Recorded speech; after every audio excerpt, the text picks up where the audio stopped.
Good evening, everybody. I am Lorenzo, your co-host on the weekly podcast for Surety Associates, and I'm here with my other co-host, the founder of Surety Associates, Roger Ketchum. Roger, how you doing? Hey guys, hey Lorenzo, doing wonderful, man. Always good to see you, my friend. Excellent. Likewise. So, Roger, we got some topics we're going to cover today in our first episode of our podcast. Tell me a bit about them. Well, for the past 22 years, I've been involved in real estate, primarily residential real estate. Single family homes has been our primary focus. But inevitably, if you're in the business any length of time, you're going to run into commercial projects. So we've been able to construct and assemble 6 or 7 large commercial projects, totaling about 6.7 million in value. But the bread and butter of my business the past 22 years has always been residential real estate, and not just from a traditional mindset, more from a creative real estate mindset. Got you. So, Roger, you have experience in residential, single family, commercial.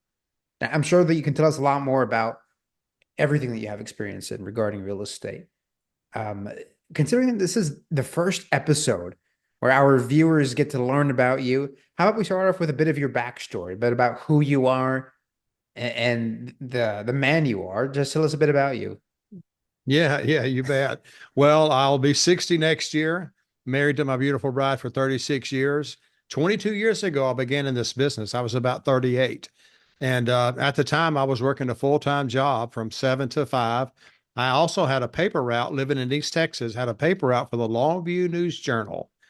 So I would literally get up at 2, leave the house at 2:30 a.m. so I could Oh be at the dock at my. 3 to grab my bundle of papers, drive out to my route, folding and stuffing them in the bags. I got to the route, I'll be get busy throwing those papers. And I was on that route for probably a couple, 2.5 hours every day, 7 days a week. It was a 7-day-a-week commitment. But I had to provide for my family. My wife was a stay-at-home mom with 3 young children. Our boys were 12 and 8. Our little daughter was just a few months old. So I had to provide for my family. So I would literally 3 to 6 do my paper route, 7 to 5 do my job, come home at 5:30, have to go to bed at 8. So I had 2.5 hours with my family. Go to bed at 8 so I could get up at 2, my 6 hours of sleep, leave the house at 2:30 and start all over. Well, man, one Saturday morning, thank the Lord, I caught this infomercial on TV.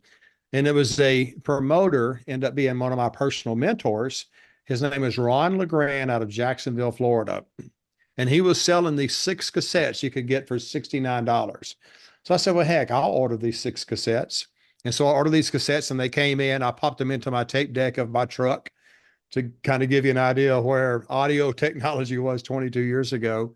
Uh-huh. And for the next week, I listened to each of those 6 cassettes 3 times. And of course, it was just a teaser to get you to buy the big system for $1,200, which I did not have. But that teaser worked on me. I wanted that information, but didn't have the $1,200. I asked my sweet bride, I said, baby, I'd really like to buy this, which means I got to put it on a credit card. And she said, well, just go ahead and give it a try. So $1,200 on a credit card. A few days later, I got these 3 modules in these 3 big, thick books, ripped the cellophane off. A lot of people order the stuff, but do not do anything with it. But I actually ripped the cellophane off and opened up the 3 manuals, and I'll be doggone if it wasn't CDs in there. So I had to go spend another $159 and get a CD player put in my truck. And I'm thinking, man, this stuff better work because I'm out of pocket 69 for the cassettes, 1,200 for the material, now another 159 for a CD player. So for the next 30 days, I listened to all 3 of these modules 3 times. And at the end of that 30 days, I realized a few things about myself that I never knew. Number one, I'm an audible learner because I could repeat that information as if I had written it myself. And number two, I'm an entrepreneur. I never knew it, but all of a sudden, this entrepreneurial spirit was just kind of roaring up through me based on what I was hearing. I just knew that I could do this. And then number three, I learned that I'm a bit of a risk taker because it wasn't even 30 days. I had resigned from my full-time job. I had resigned from the paper route. And this is the week of Thanksgiving back in 2002. So this first week, my boys were out of school. My little daughter hadn't even started school yet, and we were just enjoying time as a family. I was So five that years was, old. yeah. Why did you have to throw that in there? Why did you have to say that? So anyway, so I started the week off having the whole week off of Thanksgiving with my family and children, and so it was just a really, really good start. And man, I worked really hard, and before you know it, I had one house under contract. And we finally closed it. It was kind of an option. It's almost like a wholesale now, but it's called an option back then. So I had a house under contract, and I closed it the Friday before Christmas of 2002. It was the 23rd of December. And I had been resigned from both jobs for about a month and a half, 2 months now. So we closed it finally, and I made $8,800. And it would have taken me months working both jobs to make $8,800. Of course, it had been months since I had worked either job. So I had to take that $8,800, circle back around and pay all my bills from December the 1st that were all due. And we had enough left over. We went the next day, literally Christmas Eve, and bought Christmas for our children, had a nice Christmas, and had just enough to take us into the new year. And so I did a couple of more options and put a few more $1,000s in my pocket. Did my first fix and flip in March of '03, a few months later, and then just continue to build and continue to build. And man, here I am 22 years later with a full-fledged business model operating in 13 markets across the country, and just grateful for every experience, the good and the bad. That's incredible, man. You made a couple of statements at the beginning that really caught my attention.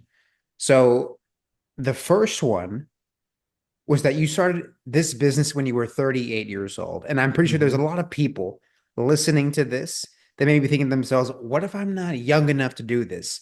What if because I'm married or because I have a family or because I waited until my 30s or my 40s to get started in this, I'm too Mhm. old. And that Mhm. just, I think that shattered an expectation I had. Like there's no excuse for it. What are your thoughts? Well, I mean, people make time for what's important for them. If they want something, if they truly desire, and I love that word desire. One of my three favorite books outside the Bible is Think and Grow Rich. And it's about the 13 steps to riches. And it's really not about wealth or money, it's more about focused thinking. But step one in that growth is desire. You don't get what you want, you get what you desire. Desire is the first fruit of all action. The starting point of all achievement is desire. So all I can say is if you truly desire something, guys, it will put in its appearance. I truly desired something better for my family. I desired not to have to work two jobs. My age at the time, guys, was not even a factor in the formula.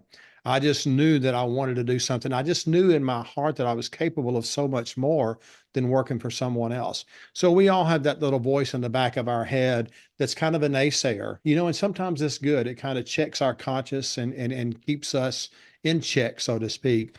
But listen, you're never too young, you're never too old. It's all a matter of mindset. Everything is mindset. As a matter of fact, we have an incredible little session that we do on mindset, and we can get to that on another future episode, Lord willing. But yeah, if you truly want something, it's never too late, it's never too early. And of course, with the model that we've developed, it is step by step, simple process. Every component you need to replicate our model in your market is there. So we make it really easy, regardless of your age, young or old, to step right in and take off with this business and do very, very well. So age is not an issue. Let that be known. Everybody shatter that limiting belief. The second statement that you said that really caught my attention was you being able to do this while you were working two jobs. So there may be some people out there that are thinking, I really can't go all in on this until I'm Mhm. able to quit my job or until I'm able to free up more time somehow, if and when. But you shattered that. You shattered that idea. Yeah, and again, man, it points back to that word that I love, desire. Desire is the first fruit of all action. The starting point of all achievement is desire. I desired something better. I did not let the negative thoughts get into my mind and dominate my mind, thinking, man, you're already working two jobs. Between your two jobs, You also have a family to care for and tend to and spend time with. I knew and I realized the bigger goal was to have more time and energy and finances to spend time with my family. And if I had to make a temporary, um, um, pause in my downtime, my free time to get this business started, I Right. You was took a willing. I sacrifice. was willing. Yeah, it was. Thank you. That's what I'm looking for. I was willing to make that sacrifice, and so yeah, I was working two jobs. Get up at 2, getting to bed at 8. That's a pretty full day. So, Mm. but when I got home at 5:30 until I went to bed at 8, I had 2.5 hours that I wanted to spend time with my sweet bride and my children, but I also had to do something in real estate to get this thing going. So I just began scouring the newspaper at that time, found a deal that had been kind of sitting stagnant for about 90 days. It just had the gumption to pick up the phone and call the seller and struck up a conversation, went and saw them. And that's the one we closed 88 or 30 days later, made $8,800 on. So what would you say to people who are wanting to get into this business full time as real estate investors, and they're afraid of that? They're afraid of having to trade their 9 to 5 for what would you call it? A 5 to 10 for Yeah. years upon years. Like, is there any light at the end of the tunnel? I love the image of the light bulb. A lot of our presentations, we use the image of a light bulb because we want the light bulb in your mind and your brain to go off because we want you to see how real estate can potentially illuminate your life. Yeah. Guys, this is a business that if you'll just take a few minutes to get it started and a few more minutes to do some marketing and get some things going, guys, it will completely change the trajectory of your life in so many ways. So it's worth the sacrifice. Now, again, guys, I had to take these modules from this gentleman, Ron LeGrand, out of Jacksonville, Florida. I later picked up another mentor, Lou Brown, out of Atlanta, Georgia, and he had another component of the material. And then yet there's been a third mentor for me, Scott Schill, out of Cleveland, Ohio, on the commercial real estate side. But I've been able to take all three of these programs and meld them into one business model.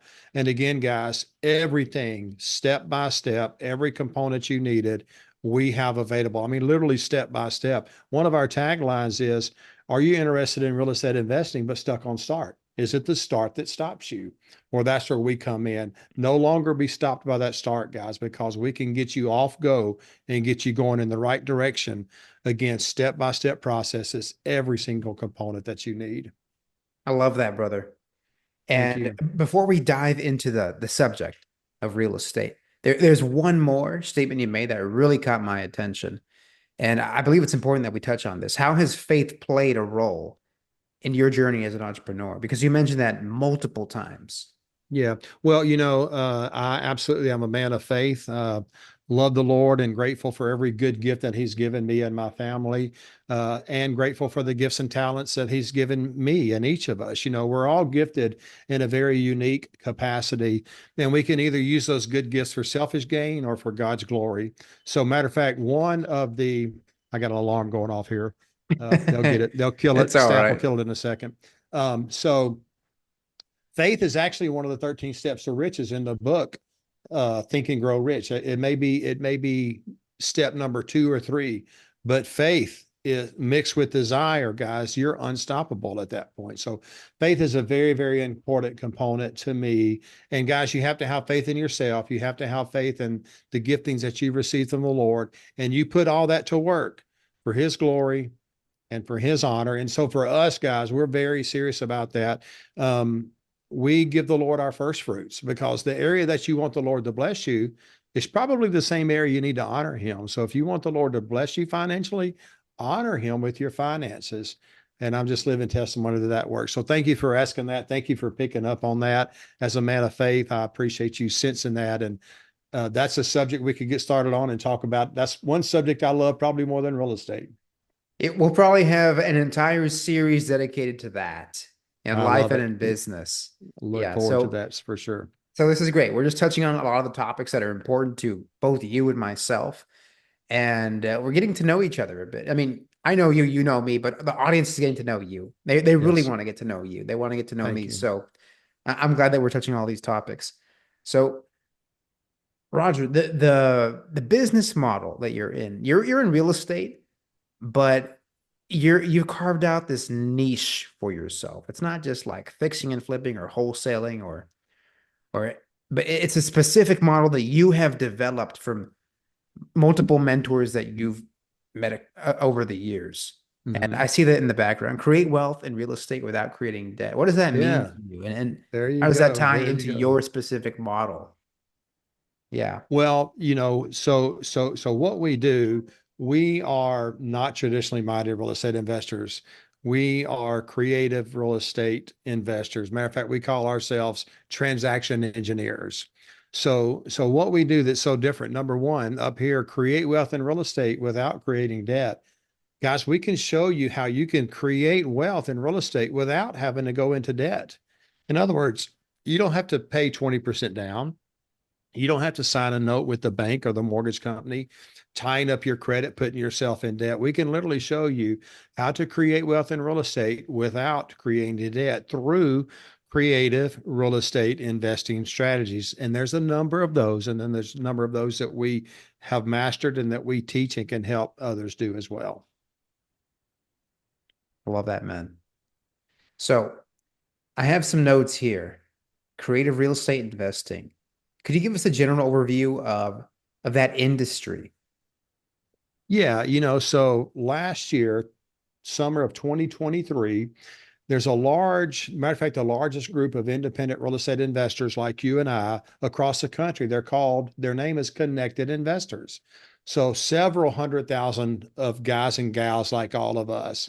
And so Connected Investors has a network. They named me last year their Investor of the Year, top producer category. So I went to Nashville to an event and received the honor and the recognition and the accolade. And we're exceptionally grateful for that. And I say this with humility and gratitude. Guys, we're really, really good at what we do. And again, I say that with humility and gratitude to the Lord. But so while I was there, I was asked on the spot, what exactly is creative real estate? So I actually came home and put together a very short, professionally produced video on what is creative real estate. Matter of fact, it's on the Surety Associates LLC YouTube channel, but I'll just kind of give you a brief overview of exactly what is creative real estate. I guess the best way to describe it is to repeat what I've said a couple of times. We are not traditionally minded real estate investors. We do not buy at retail and rent. When you do that, guys, that requires 20% down. And if it's a $100,000 asset, that's $20,000 you got to put down. Then you have to sign the note, the promissory note to the bank or to the lender. So you're going into debt. That's your personal promise to pay. And it's affecting your credit. So it's limiting your play. You can only do so many deals before your credit is kind of maxed out. So we're not traditionally minded real estate investors. We're creative real estate investors. And so the best way to explain that would be to say that um, creative real estate creates wealth. So we do things that are very non-traditional. We do not buy at retail and rent. We have other acquisition strategies, about seven, as a matter of fact, that allow you to structure a deal creatively without going into debt by taking over other people's debt or maybe acquiring short-term debt from private lenders, which we also have a private lender component helping people raise all the private capital that they need. So to be more specific with the answer, yes, we have a very unique and niche business model. The word creative basically means, to create something new or to evolve something already in existence. So to create something new is a synonym for the word creative. So creative real estate is a new way to approach and analyze real estate. Using the other definition, to evolve something, our business model is an evolution from the old ways into a revolution of the new ways of acquiring assets, these seven creative acquisition strategies. So it's a very broad answer to a very quick, worded question, but it's easy to master. I mean, once you master the basics, it's easy to figure out which one of these acquisition strategies your potential deal can factor into, and it's all done creatively, nothing traditional at all. Right. I'm sure that the viewers watching this right now have a million questions. So I'm going to try to touch on perhaps the burning topics that people may have questions about right now. So, how do you find a deal like this? Well, there are really two avenues for finding a deal. Number one, you can call sellers. You can drive around, they call driving for dollars, or have other people say, hey, I saw this vacant house or this house that looks like in disrepair. So you can drive around, find vacant houses, find for sale by owners, maybe subscribe to a list like a foreclosure list or out of state owner list or something like that. And you can pick the phone up and you can call the seller.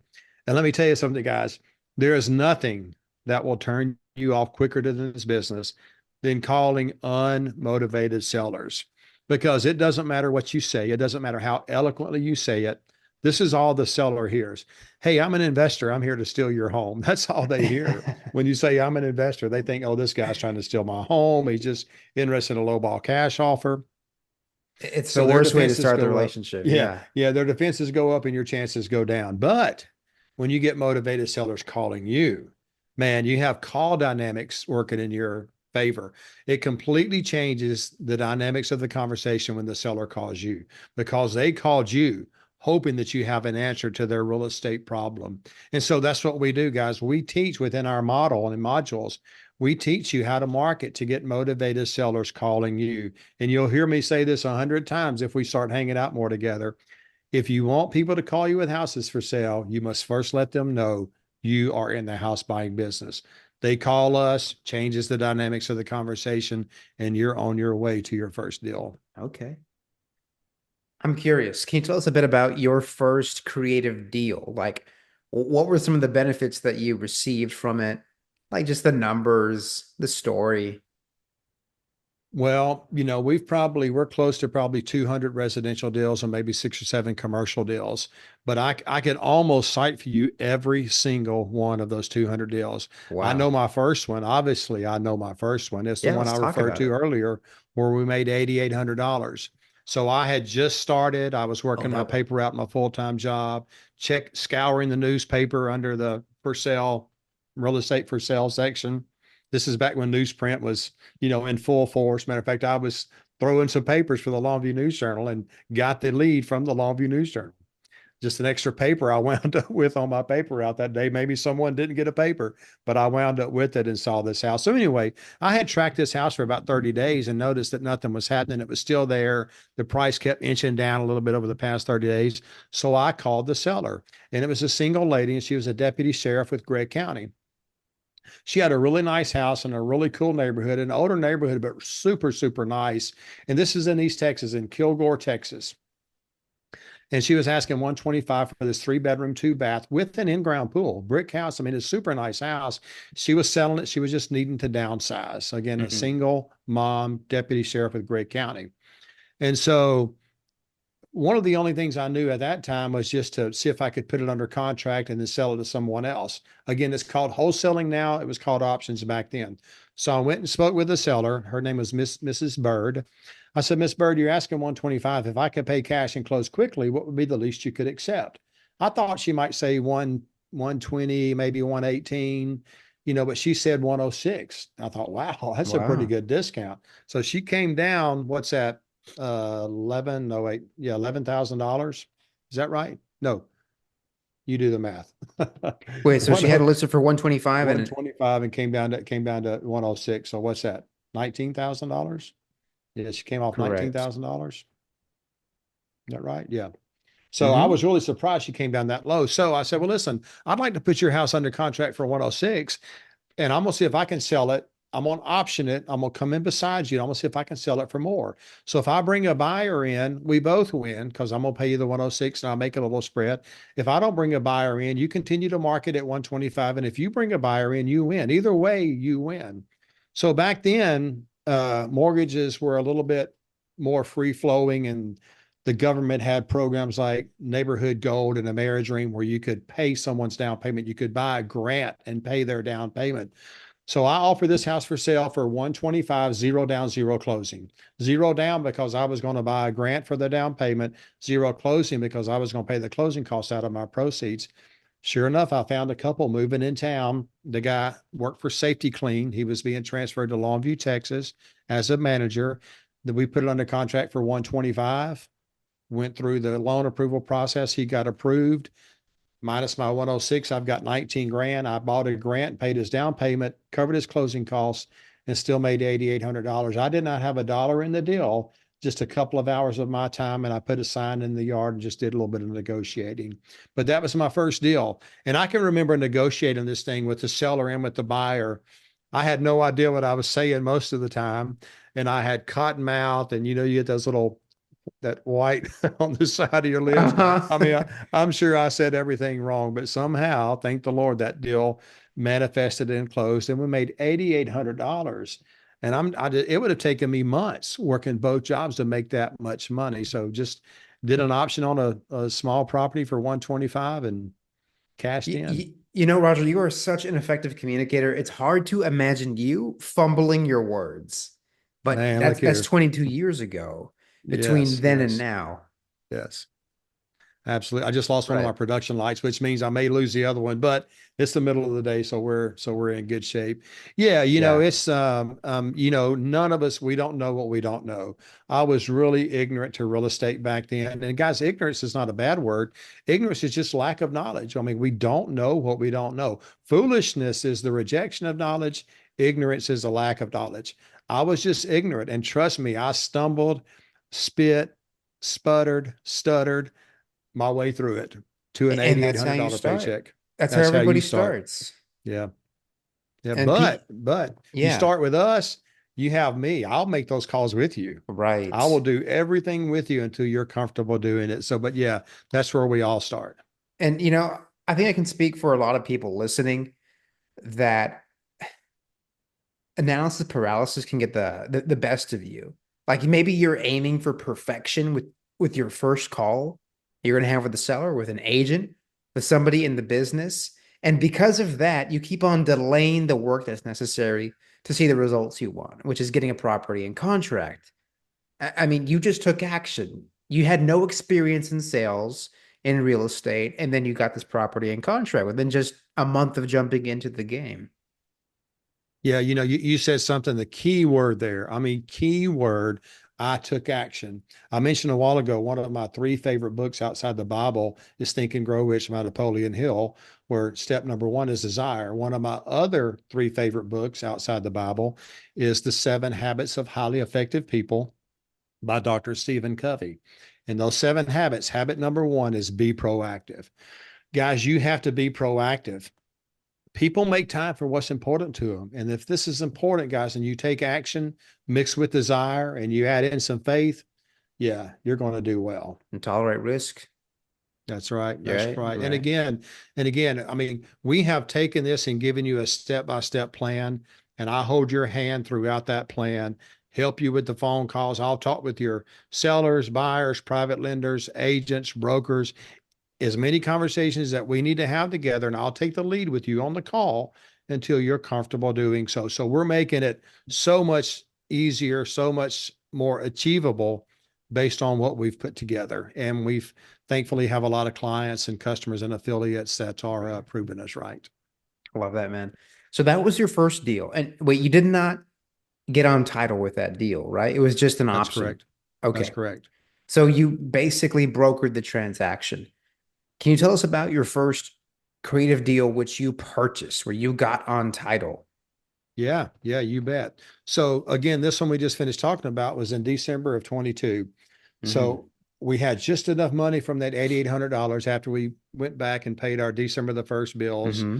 bought our children Christmas on Christmas Eve, the day before Christmas, and had enough left over to take us into 2003. Well, the first quarter of 2003, we did a couple of more options, one for 3,000, one for 9,000. And I Right. think it was just those two. So that 12,000 kind of got us going through the first quarter of 2003. Well, in March of 2003, I bought my first ugly house. There was a house in a neighborhood that we used to live in Shreveport, Louisiana. We're Hmm. still living in East Texas, and I could pick it up for $55,000 cash. I'm trying to, I cannot quite recall. Oh, a friend of mine lived in that neighborhood because he was our neighbor when we lived there. he told me about it for sale by owner. So I called, and it was a gentleman selling his parents' house. It was old, it was dated, and I could pick it up for $50,000, $55,000. I'm sorry. But when I looked at it, it needed about $30,000 worth of work. So that's an $85,000, acquisition and renovation, which I had about that much of it. So I was only shy $85,000 from doing this $85,000 deal. That forced me to take what I had learned on raising private capital, and I found my first private lender simply through desire and proactivity, being proactive. Right. The I Think and found a Grow lender. Rich principles. Exactly. I found a lender that was willing to lend $80,000. So I had to put five in. I still have no idea, don't remember where I got the extra five. So we closed on this asset in March of 2003 using that private lender's money for $55,000 as the acquisition. 88 days later, we had spent the 30 on the house. We had it completely fixed up, renovated, marketed, sold, and closed 88 days later. Sold it for 129.9, and I had 85 tied up in it, 80 to a private lender and 5 of my money. So by the time we paid closing costs and everything, we walked away from closing with a check for $36,000 from that one renovation after paying my lender back his 80 plus his return. So he received back 87,500 in 88 days. So he made 7,500 in 88 days, which is a 36.4% annualized return. He was tickled to death. Oh, He I'm funded several sorry. deals. He's funded several deals thereafter. But guys, we walked away with a check for $36,000. I was so excited I forgot to make a copy of the check. But when I realized I forgot to make a copy of the check, I made a copy of the deposit slip and Uh-huh. sent it to my mentor, Ron LeGrand in Jacksonville, Florida. And I'll be dogged if he didn't put me in his book he wrote in 2005, How to Become a Quick Turn Real Estate Millionaire. And he used that exact transaction as a case study for us. So we made it into my mentor's book in 2005. I made $36,000, and now by this point, I mean $36,000. That's an annual salary. It would have taken me all year. So at this point, I'm hooked. I'm an addict, and so just if I wasn't doing real estate, I was in convulsions. That was less than 6 months in the game, right? At that point, or Yes, about yes, six roughly. months. Yeah, Okay, roughly. man. In 2005, a lot of money back then, and just in your 2003. first 2003. 2003, just in your Yeah, first yeah, 6 months. yeah. So we covered your first few option deals, which were just essentially you brokering the transaction between a motivated seller and an investor buyer. And then we covered your first fix and flip deal where you actually purchased the property. You got your name was on title. Well, you used a land trust, I'm assuming, Right. and you raised the capital just through sheer will without any prior experience. I'll tell you what, when you and Uh, remember, I had resigned from both jobs. So I put myself in a position I had to win. I had to figure out a way to win. And when you put yourself in a position where you have to win, you will find a way to win. Just do it legally and morally and ethically, uh, obviously. But yeah, it's just that desire and motivation and proactivity, all that coming to a head. And I mean, there's nothing that'll teach you to raise capital quicker than you have a deal that you better raise the capital, you're going to lose it. So right.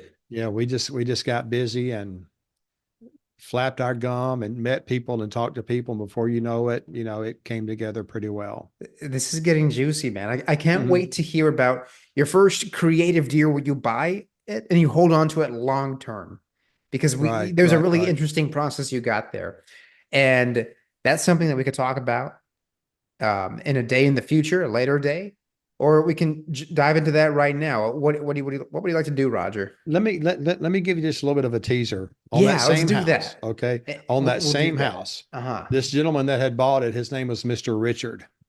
He worked for a company called Papa Lock. So he bought this house. I bought it in February, I'm sorry, March of '03.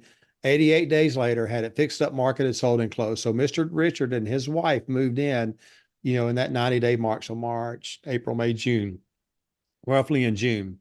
So the summer of next year, I had some billboards up in Shreveport, Louisiana, Cattle Pair, still living in East Texas. The summer of the next year, I had a call on one of my billboards, one of my We Buy Houses billboards. I picked up the phone. Yeah, my name is Richard so and so. I bought a house about a year ago and I'm just in over my head. I can no longer afford it. And I knew exactly who it was right away from his name. He didn't know who I was. He didn't recognize my name.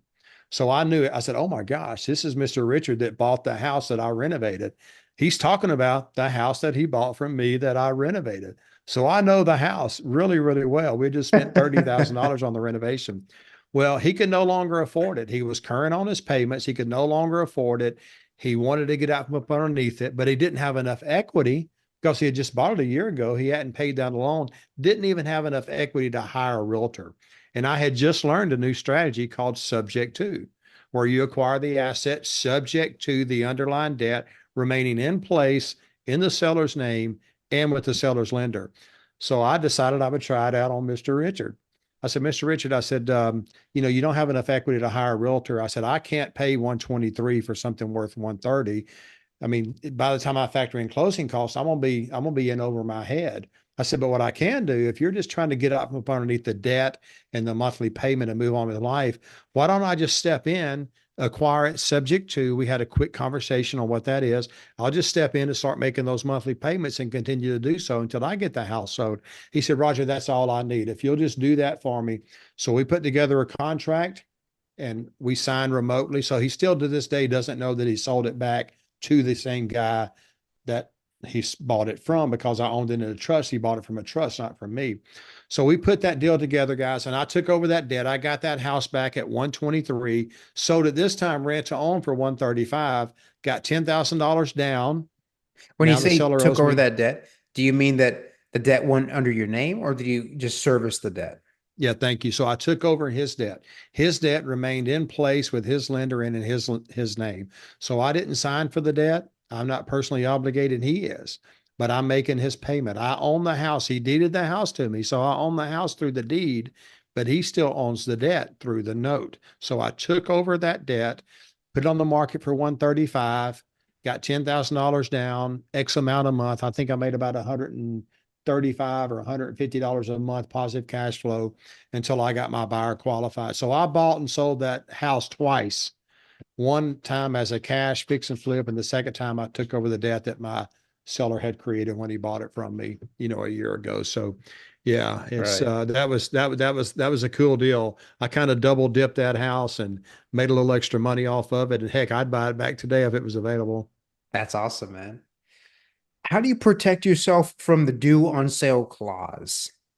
That's a pretty good question. So, you know, in all mortgages, anything FHA after December of 1988, VA after January of 89. Before then, their mortgages had what's called non-qualifying assumption. Non-qualifying assumption.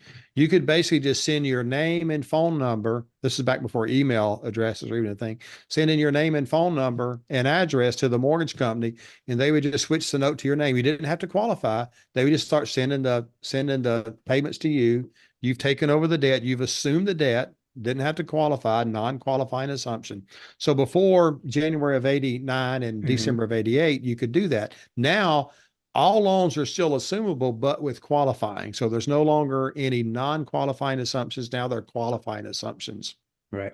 And the reason I So, ask that is because I wonder how you could have prevented the bank from calling the loan due. And that's what I'm right. trying to point out to the audience Yeah. Yeah. here Thank that you. isn't Thank you. Yeah. familiar with the due on sale clause. But anyway, Okay. continue. Yeah. Yeah. Yeah. So I went back a little bit too far. I kind of wanted to give you the history of what Yeah. started to do on sale clause. It's because now you have these non-qualifying, you had the non-qualifying assumptions. Now everything is qualifying. So